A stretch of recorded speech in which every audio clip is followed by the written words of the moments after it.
Welcome to the inside, Linda. Nice to have you here. Just been on the Engawa or on the deck here for a few months at least. Almost a Yeah, year. that's a year. Yeah, that's wonderful. So it's nice. Things are beginning to shift in our world a little bit with the vaccinations and. Yeah, I think we're going to hit another period of time with a lot of adjustment, and hopefully that leans towards relief and joy, although I think it will probably be a mixed bag in many ways. Also, the cherry blossoms this morning, the first just 2 or 3 here, and the temple cherry blossom out in the front of the building have started to come. So these are very beautiful cherry blossoms that bloom here.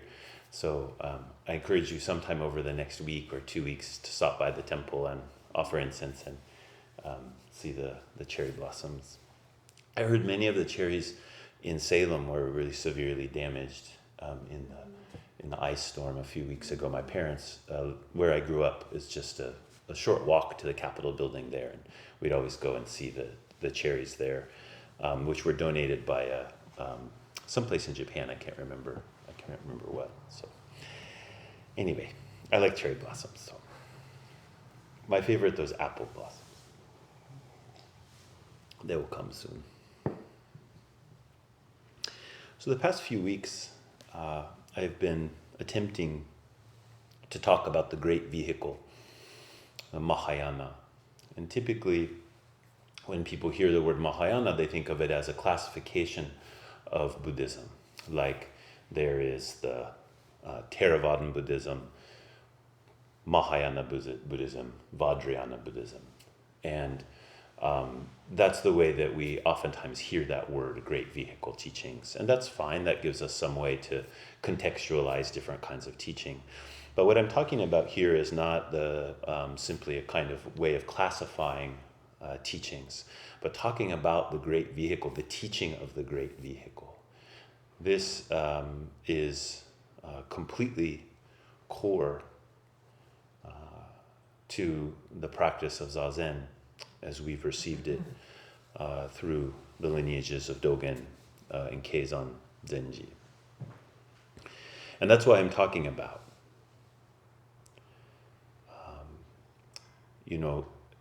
The Mahayana isn't something which is easy to talk about in an explanatory way. Its meaning is not clear in the way that many things' meanings are clear. And yet it's the core. And it's why the Buddha Dharma can reach us. It's why you and I can sit in this hall or at home on your computer. I don't think anyone's sitting in the yard today. And the Buddha Dharma can encounter us, and we can encounter it.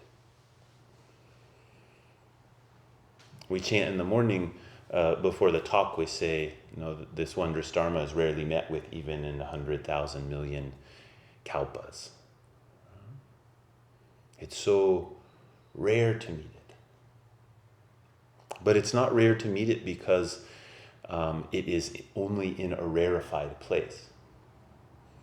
It is because our minds are so stuck in grasping that again and again we grasp after the meaning, we grasp after the significance, we grasp after some way of making sense with our provisional mind. And with that mind, this Dharma, this great vehicle, can never be encountered. It's easily ignored. It's so profound that it takes almost nothing for us to miss it. So intimate that as our mind goes out to touch other things, we just leave it behind with no effort at all.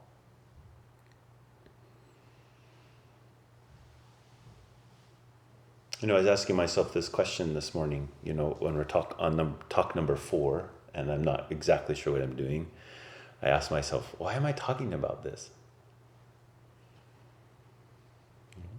It started out because I didn't know what to talk about, and I asked some people around the temple, and Joichi said, well, why don't you talk about the great vehicle?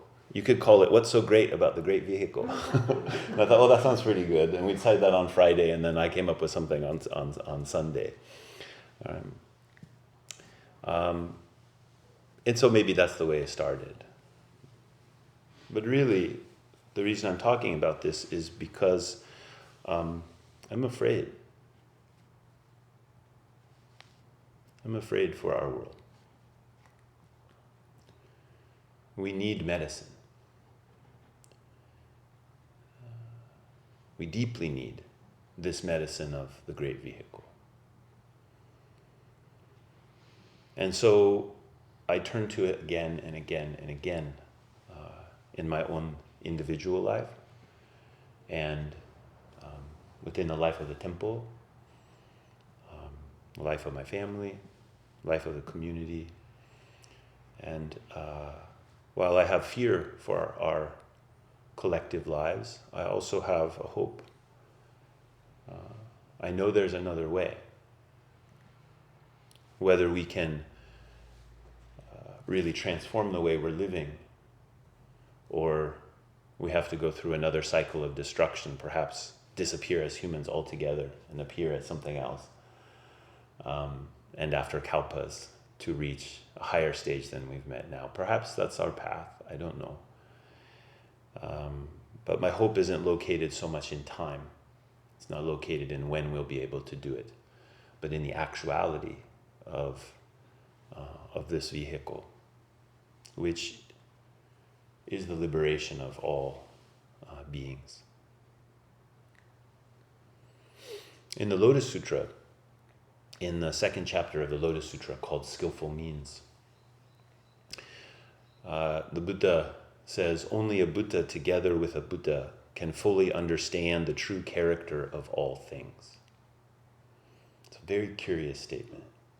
Sometimes people play with it a little bit and they translate it as something like, only Buddhas can fully understand the true character of all things, or only in the presence of Buddhas, or they say different things, but the Chinese is very interesting here. It says, only a Buddha together with a Buddha can fully understand the true character of all things. Very enigmatic phrase. Only a Buddha together with a Buddha. This is even more complicated if we take into consideration that the traditional teaching is that a world system can only have one Buddha. A world system meaning like everything you could fathom, like we would call it the cosmos, right? That's one world system. There's bajillions and bajillions of them in a Buddhist understanding. And so our world system would say that only can be one Buddha at a time. It's a little bit like, was it Darth Maul or something? That's only one.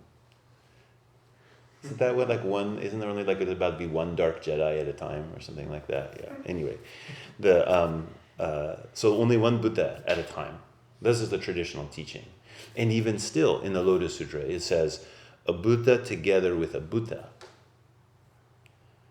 A Buddha is both a singular, but to fathom the true character of things, it must be a Buddha and a Buddha.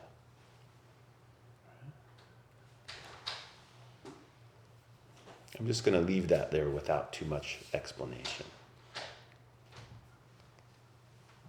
In the awakening of faith in the Mahayana, which here, the great vehicle, the Mahayana, is a teaching about living through the true character of all things, which only a Buddha and a Buddha together with a Buddha can fully understand. It says, the Dharma is the mind of sentient beings. This mind includes in itself all states of being, of the phenomenal and transcendental worlds. I remember when I first read this, it just shattered my brain. Dharma is the mind of sentient beings.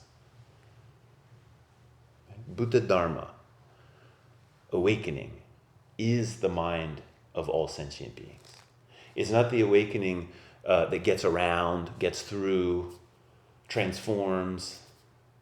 None of that. It is the mind of all sentient beings. This mind includes in itself all states of being in the phenomenal and transcendental world. That phenomenal and transcendental world is kind of a technical term in Buddhism. It means everything plus everything times everything, right? Like anything you could conceive of as being existent, right? The phenomenal and the transcendental world, right? All states of being. This mind includes in itself. Right? All states that we could imagine are this mind. This is right at the front of the awakening of faith in the Mahayana.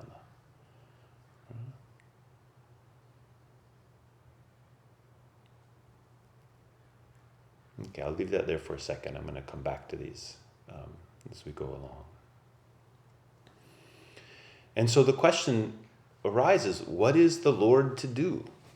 I don't mean Jesus here. I mean the Lord of the house. I mean your intention. Last week I was reading about these dialogues between a famous monk, Muso Osho, and the shogun's brother. And they talk about the Dharma. And one of the things I love about that particular book that I was reading from Dialogues in a Dream is its actual record of this kind of dialogues. But this dialogue is going on inside of us all the time. You know, your intention, is the brother or the sister of the shogun. Your own mind, your own deciding what you're going to do moment after moment, day after day, encounter after encounter. What will I do? You're the Lord. You're the ruler. You have that in you. That's part of your consciousness. How do I conduct myself? Right? This is a central question of practice.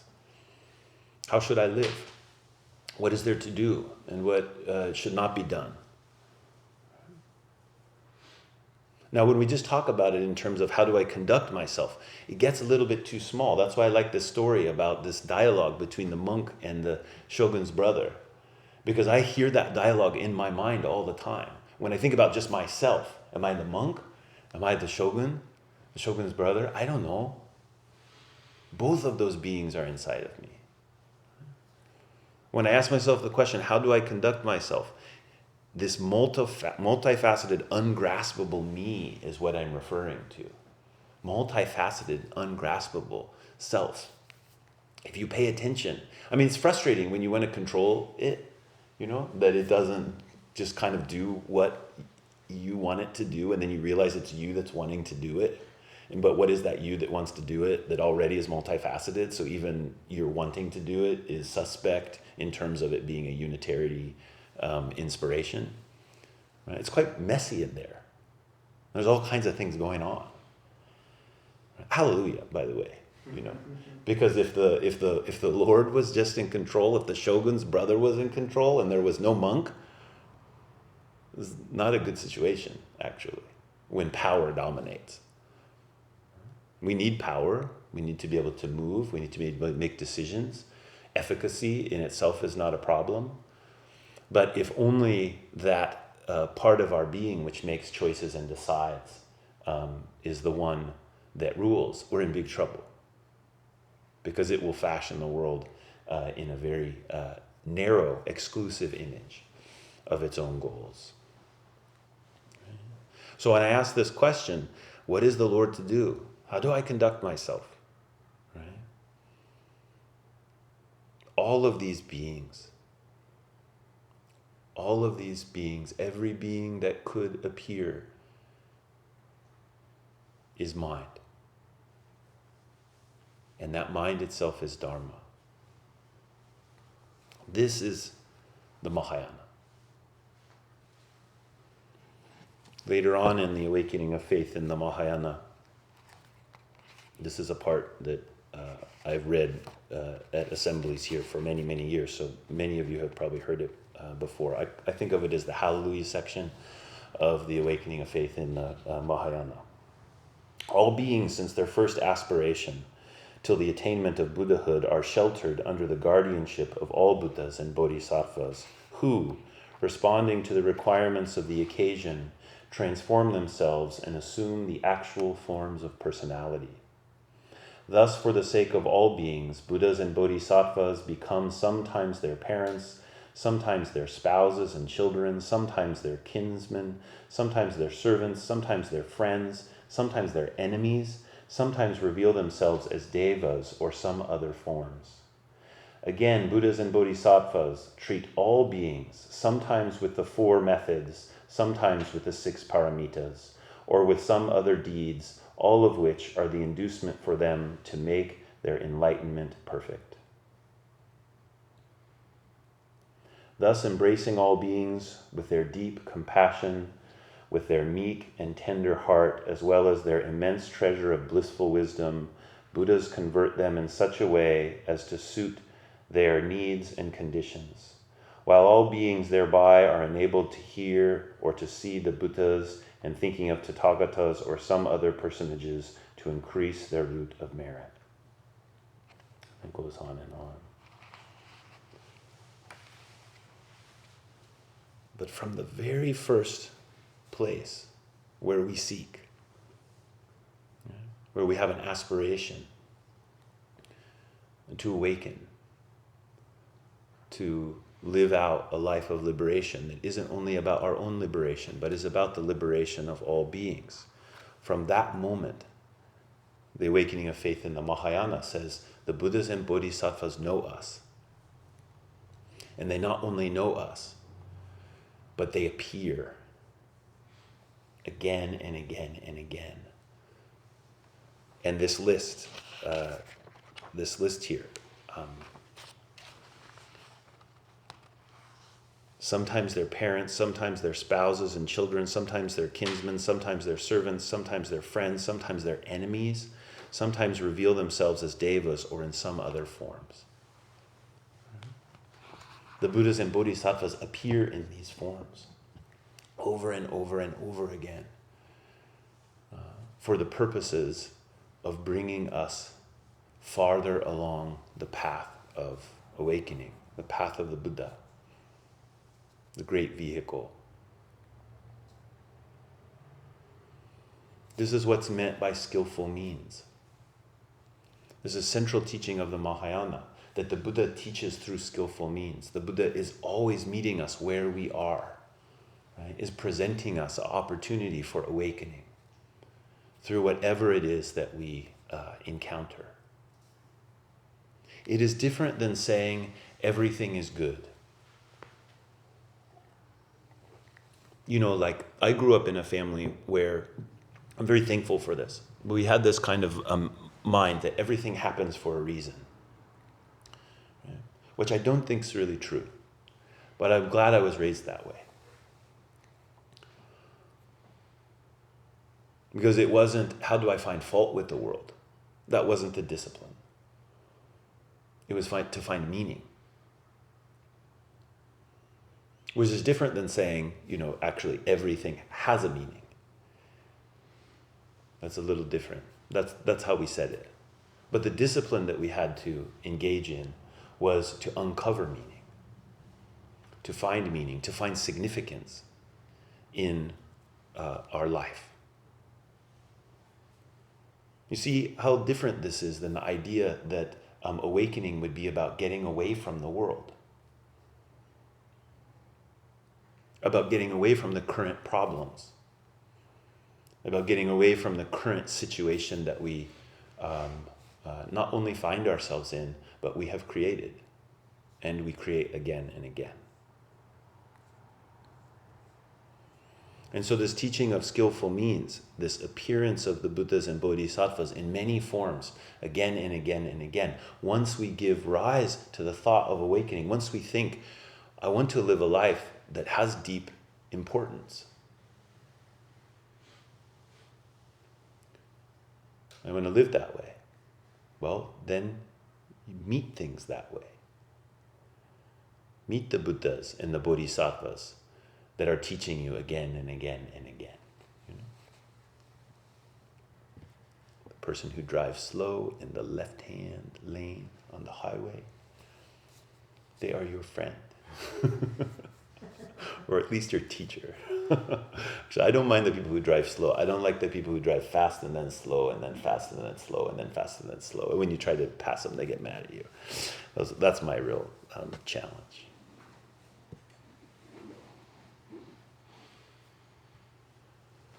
So this arising of the mind of awakening, this is central to the Mahayana teaching. It's called bodhicitta, the mind of awakening. Okay? The mind that seeks the way. Hear that, the mind that seeks the way is not the mind that finds the way, right? It's not the mind that establishes what is true from what is not true. It is not the mind that figures out why it's right and other things are wrong, or why it's wrong and other things are right. The mind that seeks the way is seeking. So seek. Humble yourself to the world. Humble yourself to the world. How much we puff ourselves up. Oh, the insurrection in January, those people, they're the ones that are messing everything up. Every time you tell yourself that, every time you remind yourself of that, who does it serve? I'm not saying we shouldn't be aware of it. I'm not saying we shouldn't be worried about it. I'm not saying that nothing should be done about it. But I'm saying, who does it serve, the outrage? And can you continue to seek when you swaddle yourself in that kind of self-righteousness? You can't.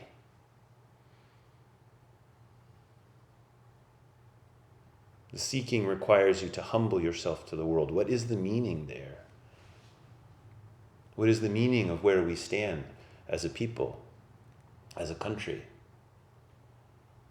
I was talking with my daughters on Friday night. 6 Asian women killed. 2 other people who weren't Asian women, but shot. Where else does this happen? Where people just buy a gun and go someplace and just shoot some people? I'm sure there's other places, but it doesn't make any sense. I had just been talking with them a week or so before about how frustrated I was that it seems like people are not really tuned into the experience of Asian American people. When we talk about racism, it seems like they're always left aside. And my oldest daughter, Anzu, said, "No duh, Dad. I'm 5 foot, weigh 100 pounds, Asian. Don't pay attention to me."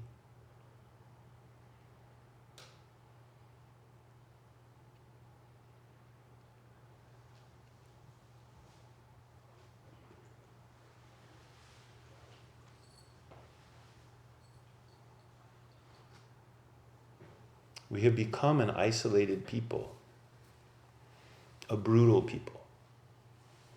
And I'm not talking about someone else. I'm talking about us.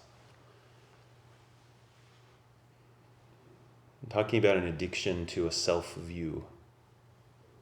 This is fundamental to what the Buddha talked about when he said that we live in suffering because of grasping. There's a first and second noble truth. Dukkha, the first noble truth, and clinging or craving, the second noble truth. And the primary thing, there are many things we cling to and crave, but the primary thing is self-view. Gakken is what they call it in Japanese. Clinging to self-view.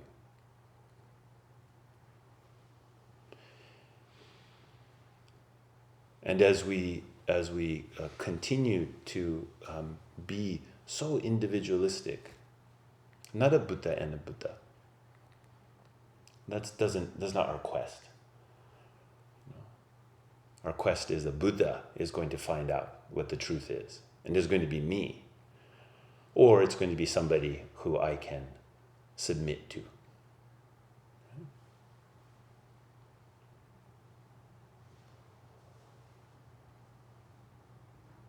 The Buddha and the Buddha. This self-view that we're so addicted to, it makes it very difficult for us to actually seek. Because we think seeking means I'm going to find it out there, or I'm going to find it in here. Those are the two possibilities. You see, but in seeking, when we're humbling ourselves to the world, when we're actually meeting circumstances, and we're undergoing the discipline of meaning, of making meaning, of finding the truth in it, that doesn't come from one side or the other. It comes from relinquishing the self-view.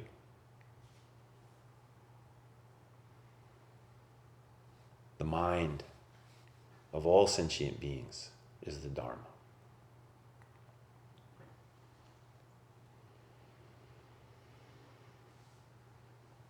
It's excruciating. It's excruciating inwardly and outwardly to live in such isolation.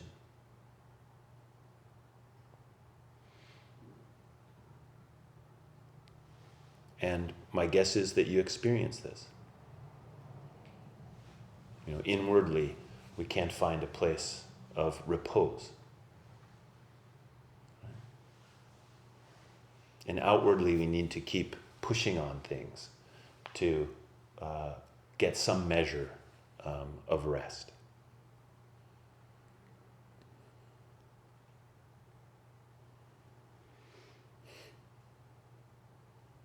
Well, last week, when I was telling the story about the king no thought of comfort, which Muso Osho brings up in his dialogue with the brother of the shogun, we're talking about purity and defilement. Such intense words. But these are core to Buddhist teaching. This self-clinging, this self-view, this is defilement. This is what Buddhism says is the thing which continues to pollute life. It causes suffering. It causes all these strands of difficulty that we experience through our living.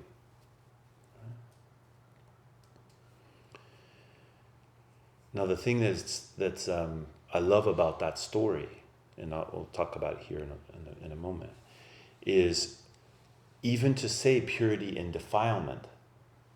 I mean, what could be more defiled than that, right? To split the world into two and talk about the pure and the defiled.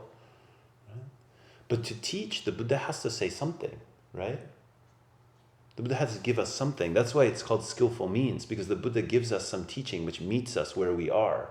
And yet when we try to hold on to it as the truth, and then it becomes our view, and we stop seeking, and we stop humbling ourselves, and then we just know that we're right. That's the opposite of waking up. And so the Buddha is willing to tell us something. It's not a lie, but it's not the truth. The Buddha says, defilement, that defilement of the mind, this is what creates the world of suffering. So you should purify it. But what does that mean to purify? Purity and defilement set against each other, splitting the world in two. That defilement, we just replicate it again as we try to become pure, as we try to humble ourselves to the world, as we try to be open, as we try to have a mind that isn't so afflicted by anger and greed, fear. We split the world in two. We're riddled with this kind of dualism of the heart. Jerking back and forth, split into two. Self-love and self-loathing, just running through our consciousness all the time. This is why the story of the king, no thought of conflict, I find so inspiring. And just quickly, the story for those of you who weren't here for last week's talk. This is a story that is from a kind of obscure sutra, I think, and Muso Osho is telling it to the shogun's brother in this dialogue, where the brother asks, the shogun's brother asks about a true life of prosperity. What really will make a life prosper? You know, what would make a good life? The word in Chinese is like it's like prosperity or luck, I guess. And it's right that the Lord would ask about that, right? I mean, you should be asking about that too. The Lord that is in you should be thinking, how can I make things work? Right? How can I make life better? And so he tells him this story where there's a king no thought of conflict. He's not just a king like of a particular area in a country that we know of. He's a wheel-turning king. He's like a celestial king. He's like a god, right? And one of his advisors, who is a Brahmin, has a child who becomes a Tathagata, who becomes the Buddha of that world system.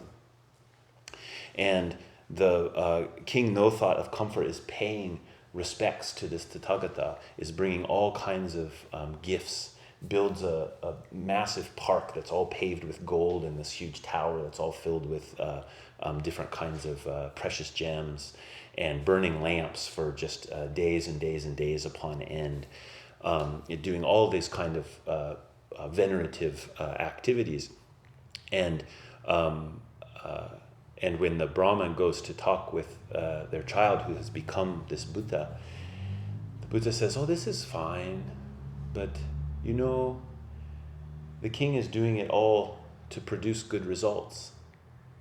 And so in his attachment to producing good results, he can't really find the true vehicle.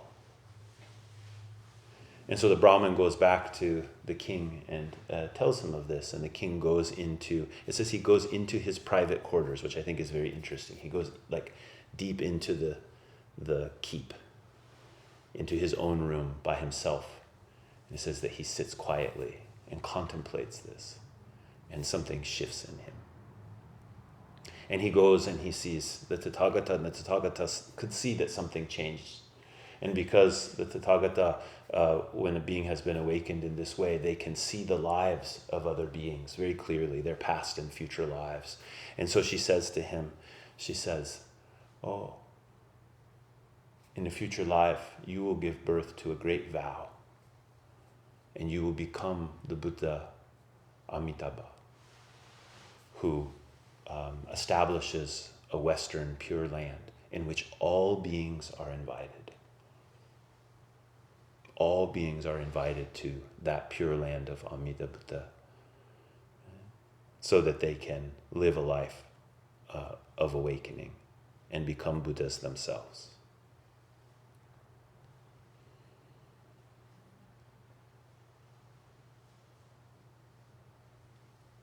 When we hear a story like that, we may think, you know, the king really got it once they got the teaching about not doing things to produce good results. I mean, that's how the story reads, right? Is doing, you know, veneration practice, that's good. We should all do that. I'm encouraging you. But in this story, the Buddha says, you know, not totally getting it. If the king wants to find the real path, the king needs to give up this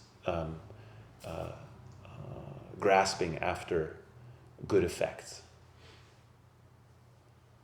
And then the Buddha goes, the king goes to his inner chamber and contemplates and has awakening experience. So we think everything that happens after the awakening experience, that's the what we should be paying attention to. The reason I told this story is because we should be paying attention to the whole thing. What are the good results that you deeply, deeply want?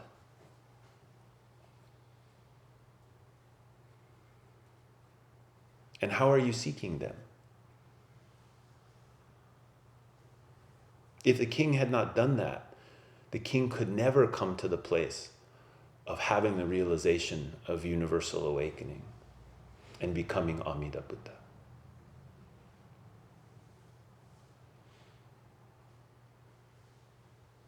The fear that I have for the world is that we won't learn to truly desire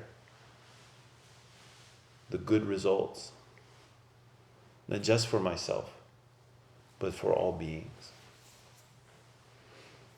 That we be satisfied with what shows up to me as being good, and that I can simply clamp down on it. That's the definition of good, what I view as good. That's my fear.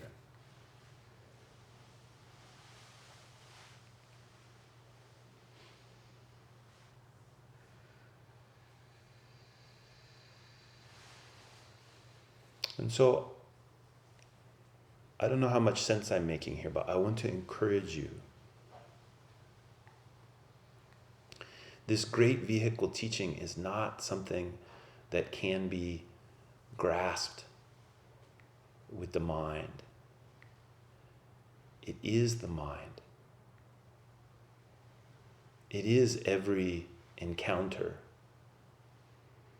is full of meaning, is full of the opportunity to find the significance of a step on the path.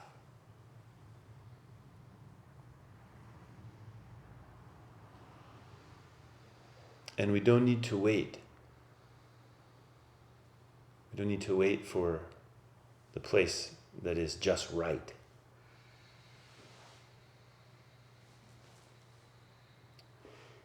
We need to live out the mysterious great vehicle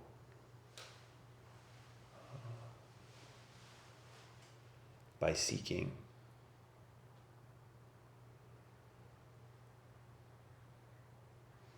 By relinquishing the self-view.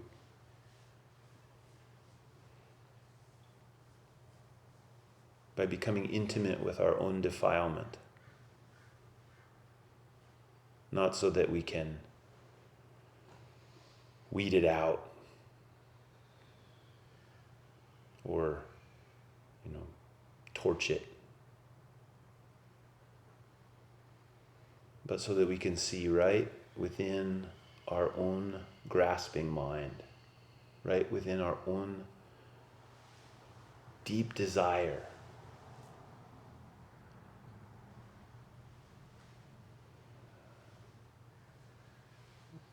there is the mind that knows that whatever it is that I long for,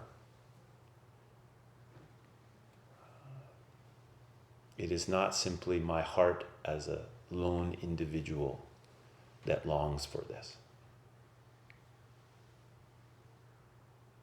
It is all my sisters and brothers in human and non-human forms.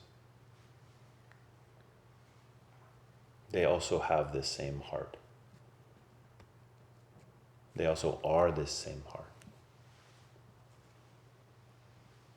How will I care for them?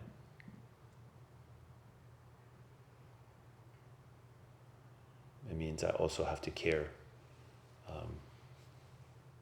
for this multifaceted, ungraspable me.